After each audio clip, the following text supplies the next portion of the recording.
is the 3 billion justified looking at Luffy's power? Because wasn't he stronger than Kaido? Wasn't he stronger than a person with a bounty of 4.6 billion? Should his actual bounty, a bounty that reflects Luffy's true strengths, be higher? Should a bounty a true bounty that we readers assign, kinda, that reflects him truly, should this bounty be 5 billion?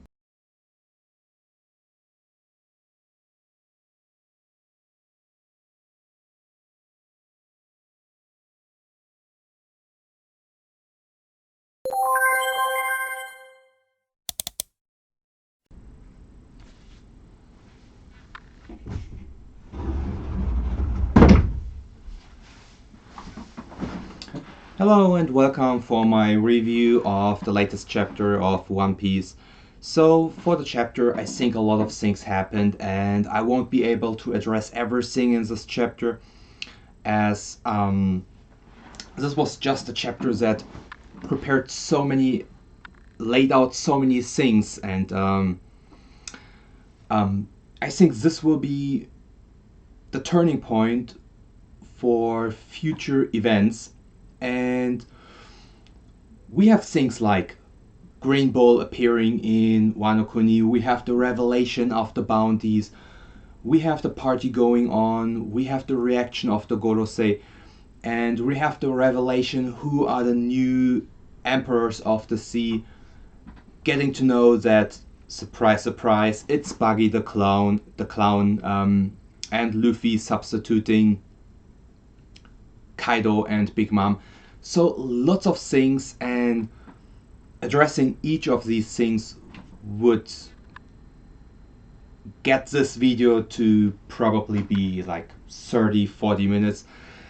But luckily, Oda chose to take a break. One Piece will take a 1 month break after this chapter, so I hope I get some videos out to talk about all these topics, all these points of interest that this chapter opened up.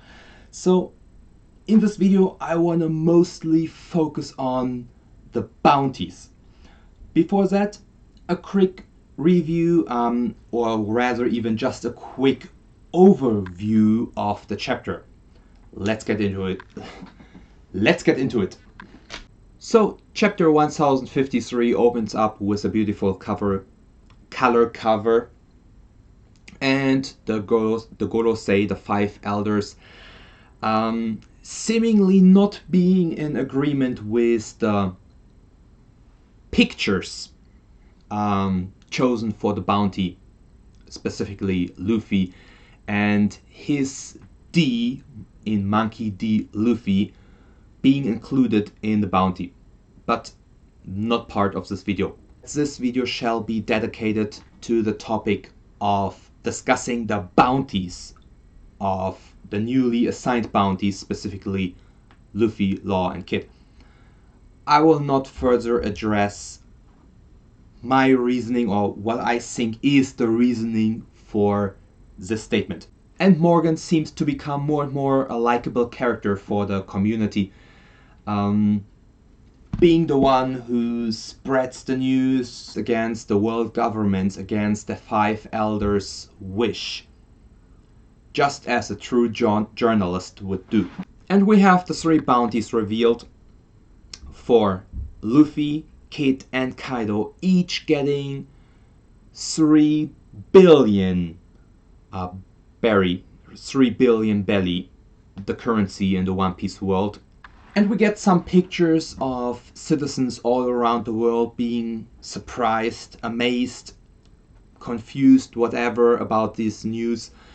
But we don't get any real feedback from important characters, from any of the places the Straw Hats had visited, from a character or person that is relevant to the story. So I hope to see more of that in future chapters. A funny scene with Jinbei attending as the only one the formal course meal.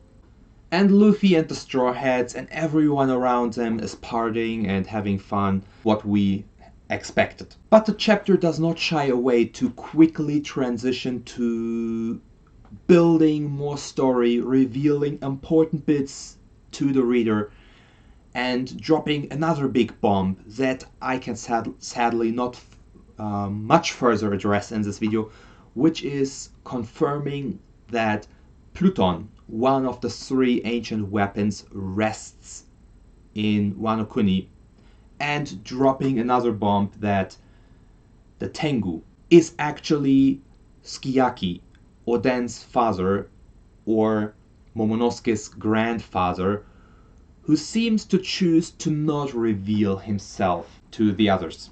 And Pluton being such a prevalent, such a pivotal element in the story, all of the 3 weapons, but specifically Pluton, having already been mentioned in Alabasta, having been important for Crocodile, having been the very thing that CP0 had been after when they were going after Nico Robin. The reason why they captured Frankie, it's just all coming together, and now finding out that Pluton is there in Wano Kuni, it's just another huge bomb, and I think this will need its own lengthy video. And not ending it here, we get to see Green Bull finally arriving in Wano Kuni, who seems to take out the remnants of the Beast Pirates, Kaido's crew, in Udon, who seems to make use of his plant-based devil fruit, not further explained, not further named up till now, to take out even Queen and King, the 2 commanders of the Beast Pirates, whom had been a huge challenge to Sanji and Zoro respectively. And this might make it seem that Green Bull is way above Yonko Commander level. He might be close to Yonko level. There's always that debate, are the admirals at Yonko level? What is the Yonko level, and how to grade, how to scale these all? I can't go much further into detail, but to keep it short and to keep my point regarding this short, I believe admirals should be slightly above Yonko commanders, but should be below most of the emperors in power to make sense for one Yonko and his crew pose enough of a threat to even 3 admirals and the whole assembled marines to make them not go into meaningless confrontations. But enough of that for now. As for Queen and King, those 2 might have been severely weakened and or even tied up. We don't know if they had been even cuffed with sea stone. Just an assumption. There's no real hint given in the story, in the pictures.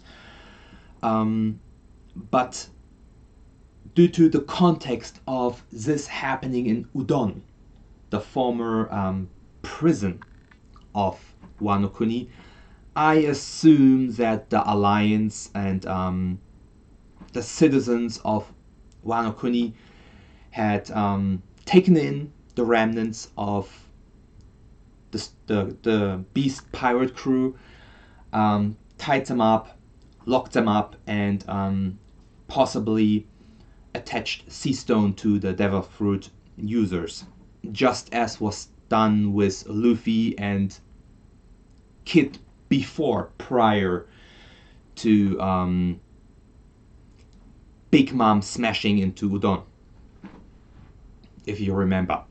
And the story ends with Kid jumping at Luffy in a comedic fashion, Luffy just slinging his arm like a snake around his neck and them looking like they're having just fun. And the revelation of the 4 Yonko, and that Luffy, even though he has the same bounty like Kid and Law, all of them 3 billion, he's the one who was assigned the title of Yonko.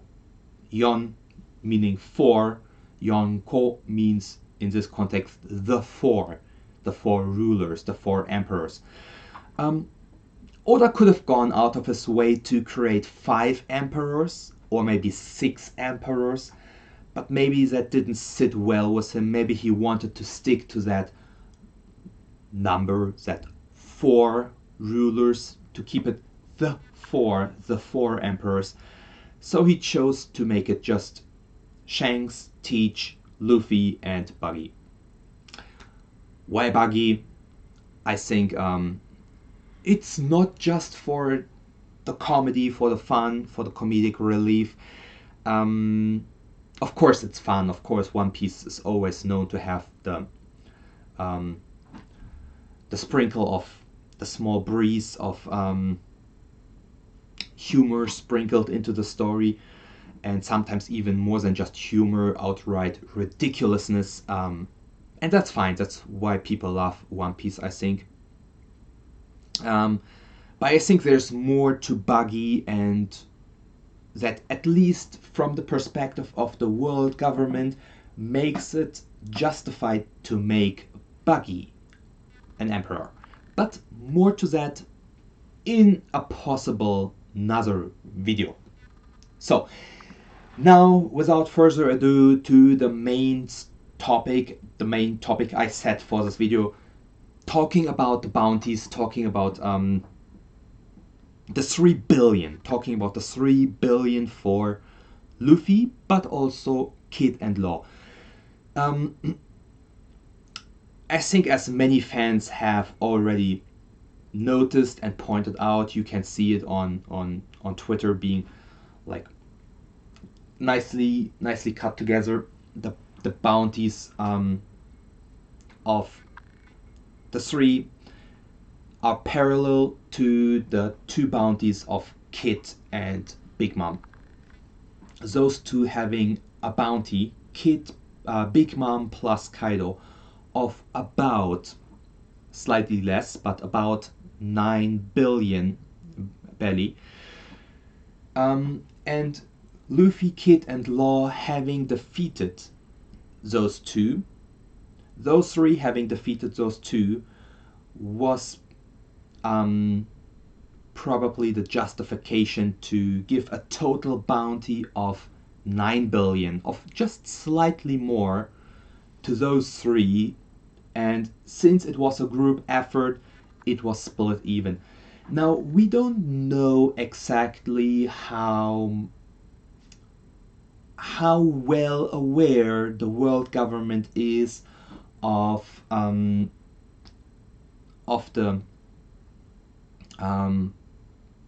ratio, to what amount each of them contributed to this defeat. And we the readers know it's Luffy. Luffy should have gotten the higher bounty. Luffy should have gotten maybe a bit more, maybe 4 billion. And Kid and Law should have gotten each maybe 2.5 billion. Also adding up to a total of 9. 4 plus 2.5 plus 2.5 seems to me as a reader more fair at first.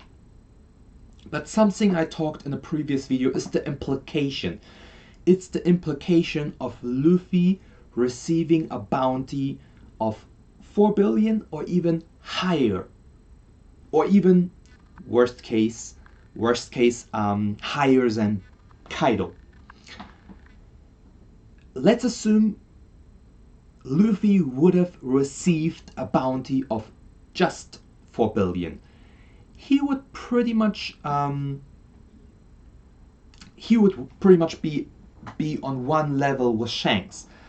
So that would mean the next time they meet, they would be on equal terms, and Luffy would have fulfilled his promise.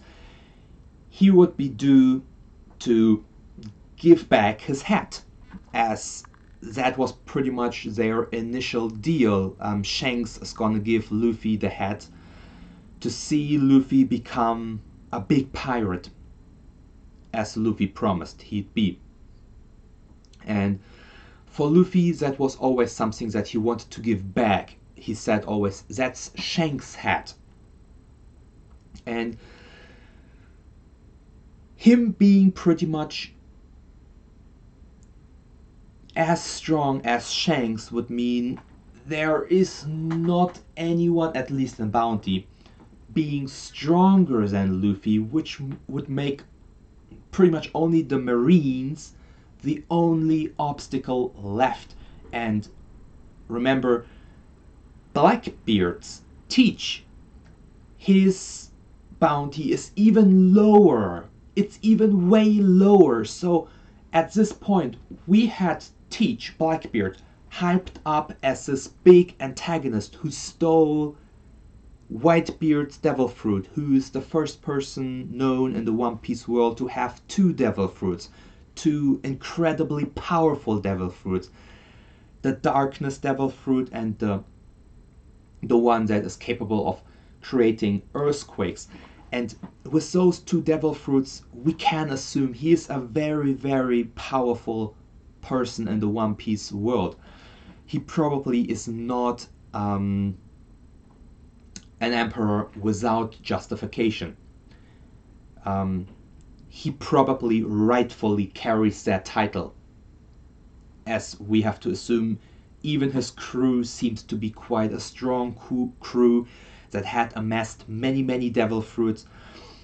And Luffy having a higher bounty would mean that Luffy would go up against someone with a lower bounty, and we can brush that aside and say bounties are just bounties, they're just numbers. But in the world of One Piece, bounties are a representation of strength, at least to the world in One Piece. And this is the most important thing. This is the point that you need to get into your head, that bounties are a stylistic choice. They are a method used, chosen by the mangaka Eiichiro Oda to give the reader a quick impression of how strong a character is without having that character to face off in a lot of battles, because there's only so much chance to pit character A versus character B, and character B versus character C versus character D, and each and everyone against them all, and to show the reader how each and every character fares off against each other. Of course, readers have maybe that battle royal in their head, where we see the strongest go each other and have the very strongest come out at the top. Such a scenario is fun to think of, but rarely happens inside the story. So oftentimes readers will be left questioning who is stronger, this or that character, and usually the author, the mangaka, can choose different ways, different stylistic choices to give hints, information to the reader, to portray strength, to give a scaling. And in different stories, in different mangas, there are different ways this is portrayed. In Naruto, there are the ninja ranks like Chunin, Genin, and then Yonin and Kage. So there's expectation for the reader. If a Kage, the highest rank of a given village, is introduced, the expectation is that this is the strongest character from that respective village. In the Bleach stories, there were the ranks of captains and their lieutenants that assisted them, the vice captains. A bit of an older example, the godfather of shonen, modern shonen, Dragon Ball, which pretty much inspired the following generations of shonen, used the scouter that the Saiyans had on their face for some time, that also Freezer's army used to scan the power level of opponents, as a way to give a number how strong a character is.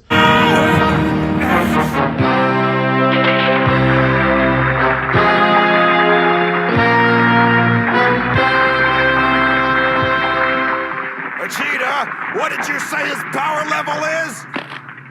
It's over 9,000! 9,000?! Which was not further used later on in the story. But these are all ways to convey strength to the reader without having to showcase the strength, without having to have that character go all out in every and any situation. In the world of One Piece, we have bounties. And because the Marines are not criminals, so they can't be assigned bounties, they have military ranks.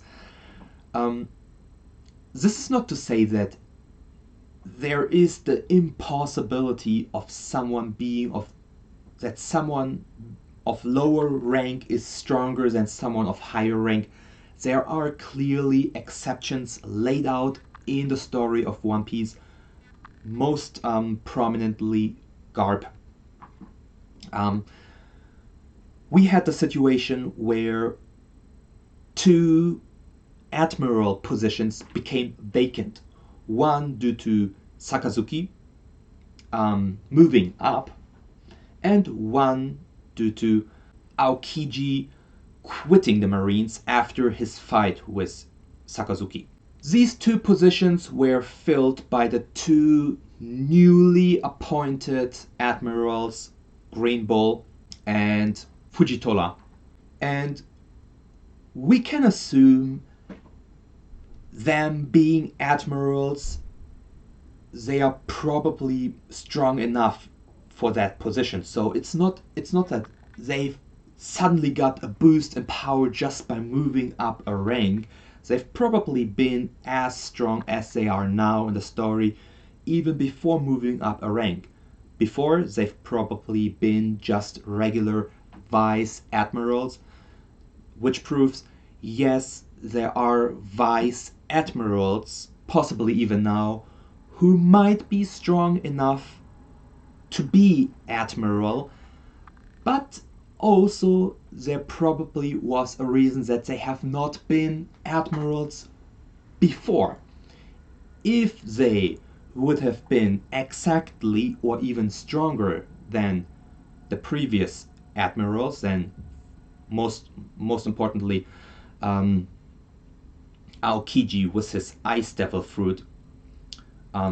Let's compare Aokiji with Fujitola and Green Bull. If those 2 would have been as strong or even stronger than Aokiji, then they, at least one of them, would have filled his position instead of him. If they were stronger than any of the other admirals, then that position would have been already theirs. So I think yes and no. Ranks are at the same time an indicator for strength, so that we can say, okay, this is like admiral level. But on the other hand, I still feel there is like a fine difference in power. And probably out of the former 3 admirals, Aokiji, Kizaru, and Sakazuki, Akainu, out of those 3, I believe, just a gut feeling, that the 2 who contended for the position of Fleet Admiral, Aokiji and Akainu, aka Sakazuki, that those two had been the stronger ones out of the three, out of the trio, and with Akainu, aka Sakazuki, who had gone out as the winner of that fight and claiming the position of Fleet Admiral, being the strongest from that trio of former trio of admirals. So this is not a big video about the ranking and the power scaling of the admirals, but just to give a very, very, very quick ranking of just the 5 admirals that had been introduced so far in the story. And just thinking of Aokiji as if he was still an admiral, I'm gonna rank them as Sakazuki, aka Akainu, Aokiji with his ice fruit, Kizaru with his Pika Pika no Mi with his light fruit, possibly Green Bull, and last Fujitola. Kinda hurts for Fujitola to be placed least.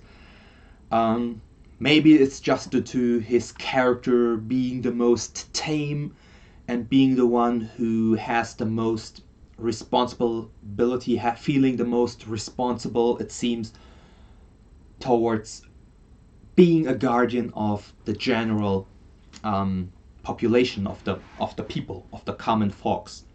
So, assuming that most admirals are probably more or less those 5, more or less as strong, if not slightly stronger than the commander of an emperor's crew, and the commanders we know of are Whitebeard's Marco, the Phoenix.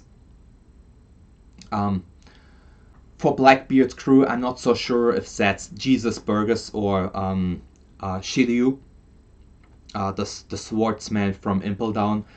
Big Mom's number 1 Yonko crew commander, Katakuri. Kaido's number 1 commander, King. And if we want to include it, Luffy's crew, Zoro, and Goldie Roger's crew, Silver's Rayleigh. So assuming that those admirals, or just admirals in general, just keeping it very general, are about as strong as the number 1 commander of a Yonko, of an emperor's crew, having seen that Rayleigh, even though he got old and retired and was not competing with anyone for probably quite some time, was able to easily face off against Kizaru on Shabodi Island. And through the flashbacks we've gotten, seeing him easily stopping Marco's attack kinda hints at him being a bit above the Yonko commanders, seeing as he was the second one of the Pirate King's crew, not just a Yonko, not just an Emperor's crew. So, but just taking the first mates of the average admiral as a comparison to what probably is the power level of an admiral, the conclusion would be that a Yonko, and in that case also Luffy's power, should be kinda on the level of a fleet admiral, in this case the current fleet admiral Sakazuki. So we haven't gotten a revelation of Buggy's bounty, but we can assume that him being a Yonko, that his bounty is probably also in the realm of something between 2 billion and 4 or 4.5 billion belly. That makes Luffy the person with possibly the second or third highest bounty of currently active pirates in the One Piece world, putting aside the whereabouts of Big Mom and Kaido and whether or not they will play a role in the future of One Piece. Luffy has a pretty high bounty, and I already elaborated. It would probably not be conducive to telling a story to put him on the same level of Shanks.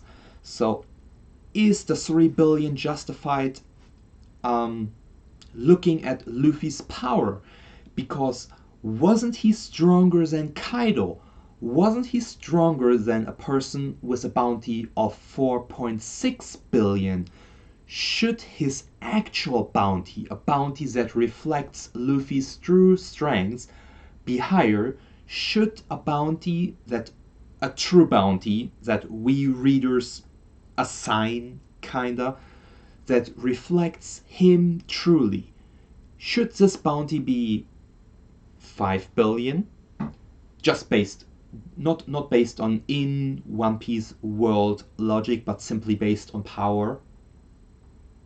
No, I'd still say no. I'd argue against that. And then is the question, why isn't Luffy stronger than Kaido? Isn't he a Yonko now? Yes, he is a Yonko, and I think he is on a level where he can absolutely compete with Big Mom and Kaido. But as I said in a previous video, and I brought up the analogy of popping a senzu bean, kind of Dragon Ball style, like Goku did with Cell.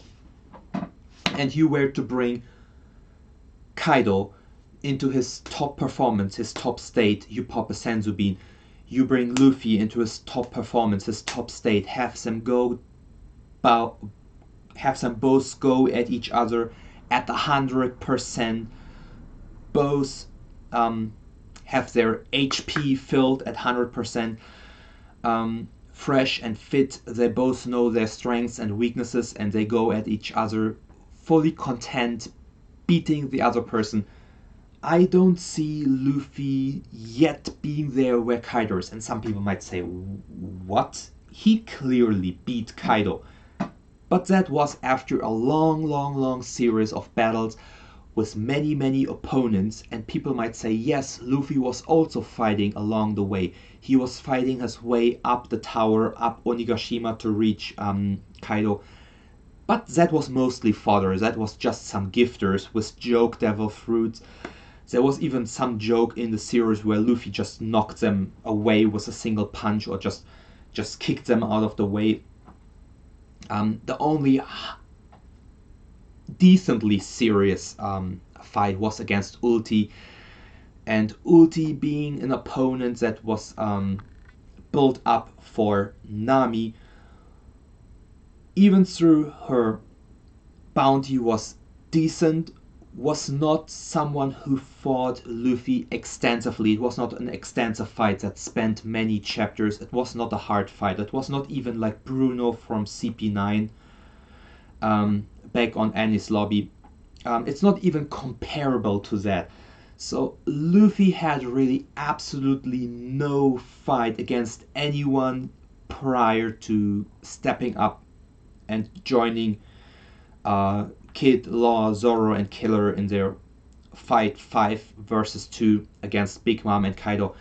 So Luffy was fresh. On the other hand, Kaido, even through there's a huge power gap that got clear once Kaido got serious. There's a huge power gap between him and Oden's retainers, the samurai. They still put in all their effort, and even through they don't have advanced haki or even conqueror's haki enough to deeply injure Kaido, their surprise attack on him, and after that consecutive attacks, combined attacks by them, were probably enough to Kaido's surprise to injure him to some degree. And even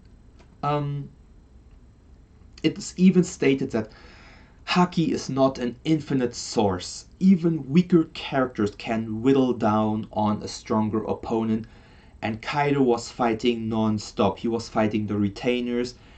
After that, he got most of the attention from the 5 rookies, or at that point, not real rookies anymore. But he got lots of abuse from Luffy, who at that point was really strong already. Zoro, Killer, Law, Kid, he got everything thrown at him. He got cut, punched, smashed, squished. And yes, Kaido always went out as the winner consecutively. And Luffy always went down and had to take a breather, but it's like fighting Mike Tyson. You get knocked out, and while you're in the corner recovering, someone else fights for you, keeping Mike Tyson busy for like 2 or 3 rounds, just for you to get some water and put in some medicine and like get yourself pumped up so you can go for another round.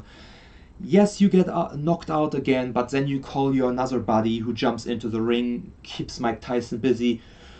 You keep yourself like refreshing, drinking some water, taking some breathers, and like you're getting ready for round 3, and you're going at Mike Tyson. He knocks you out again, and you get lots of support, and you always get lots of support from other people keeping Mike busy, and then you go in and finally you knock him out, and you stand there as the winner, and people say, wow, you beat Mike Tyson.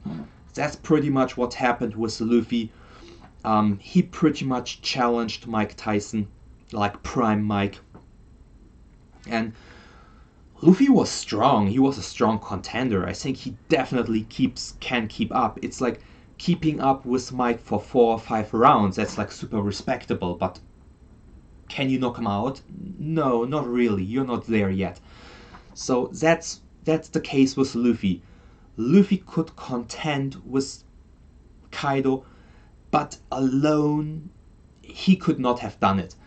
And even with all of his consecutive power-ups and plot armor and everything being on his side, I think the things indicate, like the way it's written, the way it's depicted, especially in the manga, it does seem to me that Luffy just barely beat Kaido with lots and lots and lots of help from many characters. The retainers, Zoro, Kid, Law, Killer, Momonosuke, Yamato. And it was only after this long battle, this group effort, that Kaido went down. And to me, there's still the question whether or not Kaido had even given everything. As Kaido stated many times that if I don't show them your head, they will not give up. Kaido had the chance to take Luffy's head multiple times, but he did not do so. He was even kinda disappointed, it seems, that he expected more out of Luffy. After their second round or third round, after Luffy had just awakened his advanced Conqueror's Haki, being able to equally contend with Kaido, and having been beaten by Kaido when Kaido dropped him off Onigashima, it seemed like Kaido was waiting for Joy Boy. Kaido was waiting for someone to beat him. And this is something that got solidified in his flashback, in the flashback of King, after the defeat through Zoro, and then in Kaido's own flashback, in his last moments in the fight with Luffy. where it seems Kaido was anticipating Joy Boy, and he stated Joy Boy will be the one who can beat him. And when Luffy fell down, his statement was, "You are not Joy Boy either." He was waiting for Joy Boy. He expected Joy Boy to be the one to beat him. He was waiting for someone to beat him. He was waiting to get beat. He wanted to get beaten. He wanted to see someone to surpass him. The conclusion is, Kaido might have had a gatekeeper role.